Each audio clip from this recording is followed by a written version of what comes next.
You know exactly who it is. The creator you stalk at 1 AM, zooming in on their perfect launch. The colleague with the mystery promotion. The old friend with the effortless viral post. Your stomach flips, chest tightens. They're not even that good. Then the guilt hits. Oh, what a terrible thought. No, you're not terrible. That sick feeling, your brain processing their win as pain, because that person might hold the blueprint of what you're scared to build. Welcome to Art Killer. We don't shame jealousy here, we decode it. Here's why that blueprint burns. When you scroll past their ideas, thriving business, loyal audience, or enviable freedom, your anterior cingulate cortex lights up, the same brain region that flares when you stub your toe. It's not drama, it's evolution. Once another's gain meant your loss, a real physical threat. Now, psychologists split envy into two types. Malicious envy, may their empire crumble. Benign envy, ooh, give me a piece of that. We've been trained to smother the first one under, oh, I'm so happy for you texts. But here's the truth, you only envy what's within reach. You don't lose sleep over distant billionaires, you lose it over Steve, who started years after you and just went full-time. Because deep down, your gut knows that's your lane, accessible, possible, and jealousy is strangely specific. A spotlight on untapped potential and the hesitation guarding it. Okay, let's pause on that light before we follow where it points. Jung called it the golden shadow, the brilliance you project onto others.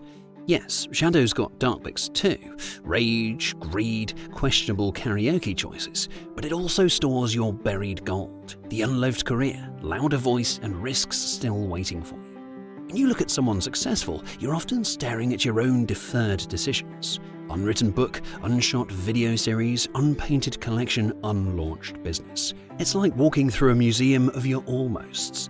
They act boldly, you stay professional.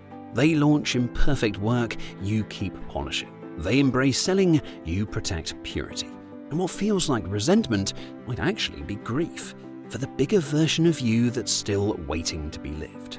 Do you notice something? We've just moved from biology to identity. So history thrives on this tension. It's basically one long jealousy drama.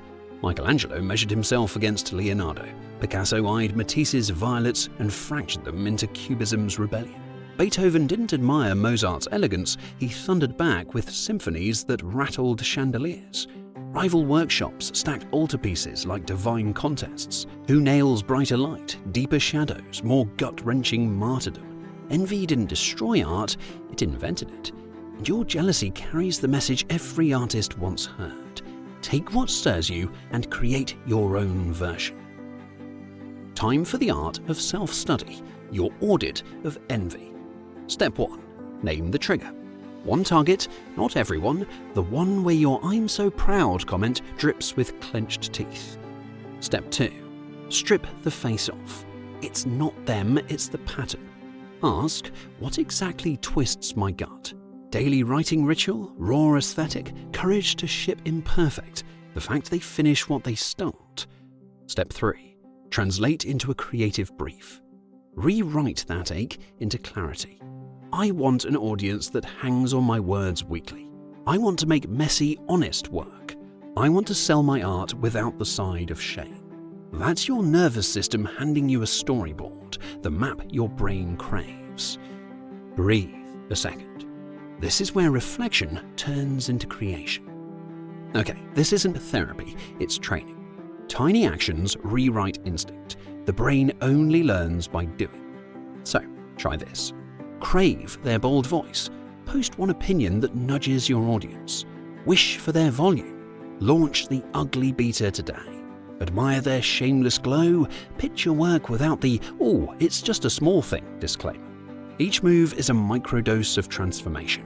You stop stalking the version you envy, you become them on your own terms.